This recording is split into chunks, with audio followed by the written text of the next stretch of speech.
أعوذ بالله من الشيطان الرجيم بسم الله الرحمن الرحيم للذين يؤلون من نسائهم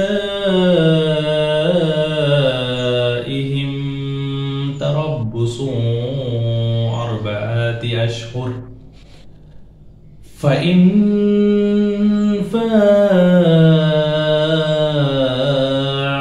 فإن الله غفور رحيم যারা তাদের স্ত্রীদের সাথে মিলিত না হওয়ার শপথ করবে তারা 4 মাস অপেক্ষা করবে অতঃপর তারা যদি ফিরিয়ে দেয় তবে নিশ্চয় আল্লাহ ক্ষমাশীল পরম দয়ালু। সূরা আল বাকারা আয়াত 226। সূরা আল বাকারার 226 নম্বর আয়াতে আল্লাহ তাআলা এখানে দাম্পত্য জীবনের একটি গুরুত্বপূর্ণ বিষয়কে তুলে ধরেছেন যে যারা শপথ করবে তাদের স্ত্রীদের সাথে মিলিত না হওয়ার তারা যেন 4 মাস অপেক্ষা করে। পরিবারের স্বামী স্ত্রীর সাথে বোঝাপড়া না হলে কোনো বিষয়ে রাগ করে স্বামী যদি তার স্ত্রীর সাথে মিলিত না হওয়া বা সহবাস না করার সিদ্ধান্ত নেয় সেই ক্ষেত্রে 4 মাস অপেক্ষা করার কথা বলা হয়েছে।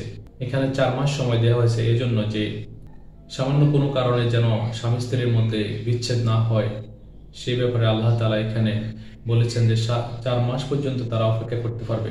4 মাসের মধ্যে স্বামী যদি স্ত্রীর কাছে যায় বা মিলিত হয় তাহলে আল্লাহ তাআলা বলছেন যে ক্ষমা করে দিবেন, যে আল্লাহ তাআলা নিশ্চয় আল্লাহ ক্ষমাশীল এবং পরম দয়ালু।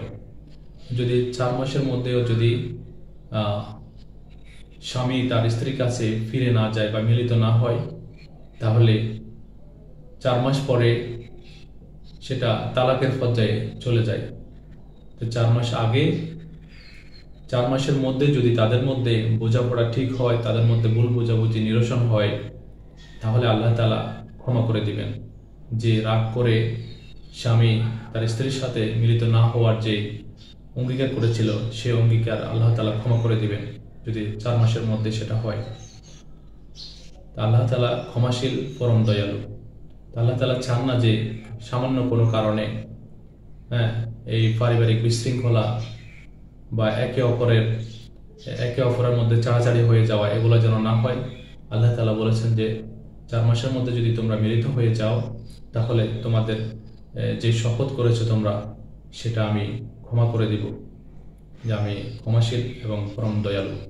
227 নম্বর আয়াতে আল্লাহ তাআলা বলেছেন যে وَإِنْ عَزَمُوا الطَّلَاقَ فَإِنَّ اللَّهَ سَمِيعٌ عَلِيمٌ। আর তারা যদি তালাকের দৃঢ় ইচ্ছা পোষণ করে তবে নিশ্চয় আল্লাহ তাআলা সর্বশ্রোতা সর্বজ্ঞ। সূরা আল বাকারার 227 নম্বর আয়াতে আল্লাহ তাআলা বলেছেন যদি তারা তালাকের দৃঢ় ইচ্ছা পোষণ করে, তার মানে হলো স্বামী যে শপথ করেছে যে তার স্ত্রীর সাথে মিলিত না হওয়ার যে সিদ্ধান্ত নিয়েছে সেটা যদি 4 মাস পার হয়ে যায় এরপরও স্বামী যদি তার স্ত্রীকে গ্রহণ করতে না চায় তাহলে তালাক কার্যকর হবে। এরপর আল্লাহ তাআলা বলেছেন যে আল্লাহ তাআলা সবকিছু দেখেন, আল্লাহ তাআলা সর্বজ্ঞ। যে এর অর্থ হলো যে আল্লাহ তাআলা দেখতেছেন যে কে অন্যায়ভাবে তালাক দিচ্ছে আর কে প্রয়োজনের তাগিদে তালাক দিচ্ছে, কে ন্যায়ভাবে তালাক দিচ্ছে আর কে অন্যায়ভাবে তালাক দিচ্ছে। আল্লাহ তাআলা সেটাই এখানে দেখতেছেন। আল্লাহ তাআলা সর্বজ্ঞ, আল্লাহ সর্বশ্রোতা। কেউ যদি অন্যায়ভাবে কারো উপর জুলুম করে, অন্যায়ভাবে কাউকে তালাক দিতে চায়, কারো মনে যদি অন্য কিছু থাকে যে অপ্রয়োজনে তার হক নষ্ট করতেছে বা কোনো স্ত্রীকে অন্যায়ভাবে তালাক দিচ্ছে, সেটাও আল্লাহ তাআলা জানেন।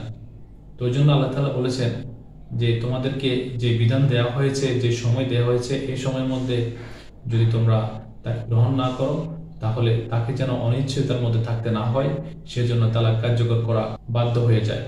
রাসূলুল্লাহ সাল্লাল্লাহু আলাইহি ওয়াসাল্লাম বলেছেন যে আল্লাহর কাছে সবচেয়ে অপছন্দনীয় কাজ হলো তালাক। আবু দাউদ। তো ইসলামে তালাককে নিরুৎসাহিত করে, তবুও বিভিন্ন প্রয়োজনে বিভিন্ন সময়ে এর প্রয়োজনীয়তা দেখা দেয়। তাই এই বিধান রাখা হয়েছে যে স্বামী যদি স্ত্রীকে গ্রহণ করতে চায় তাহলে যে মিলিত না হওয়ার যে সিদ্ধান্ত নিয়েছেন 4 মাসের মধ্যে স্ত্রীকে গ্রহণ করতে হবে। এরপর যদি সে দৃঢ় ইচ্ছা পোষণ করে তাহলে তাকে ইসলামিক রীতি অনুসারে তাকে তালাক দিতে হবে।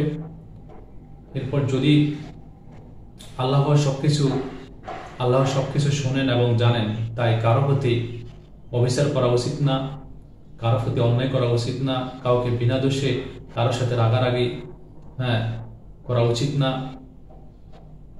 বা কোনো অসৎ উদ্দেশ্য হাসিলের জন্য কারোর সাথে অন্যায় করা উচিত না।